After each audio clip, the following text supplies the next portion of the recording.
இன்றைக்கி முக்கிய தினங்களில் ஜூன் மந்தில் உள்ள முக்கிய தினங்கள் பார்க்குறோம். ஜூன் 1 வந்து சர்வதேச குழந்தைகள் தினமாக கொண்டாடுறோம். ஜூன் 5 வந்து உலக சுற்றுச்சூழல் தினமாக கொண்டாடுறோம், இம்பார்ட்டன்ட். ஜூன் 12 உலக குழந்தை தொழிலாளர் எதிர்ப்பு தினம், ரொம்ப ரொம்ப இம்பார்ட்டன்ட், கிளியராக பார்த்துருங்க. ஜூன் 20 வந்து உலக அகதிகள் தினம். ஜூன் 21 வந்து சர்வதேச யோகா தினமாக கொண்டாடுறோம், எல்லாருக்குமே தெரியும், கிளியராக பாருங்கள்.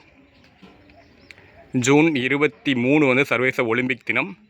ஜூன் 26 வந்து போலியோ தடுப்பூசி மருந்து தினம். ஜூன் 27 வந்து உலக நீரிழிவு நோயாளிகள் தினம். ஜூன் 29 தேசிய புள்ளியியல் தினம்.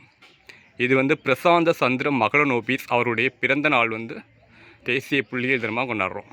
இந்திய புள்ளியியலின் தந்தை வந்து பிரசாந்த சந்திர மகளனோபிஸ், அவருடைய பிறந்த நாள் தான் ஜூன் 29.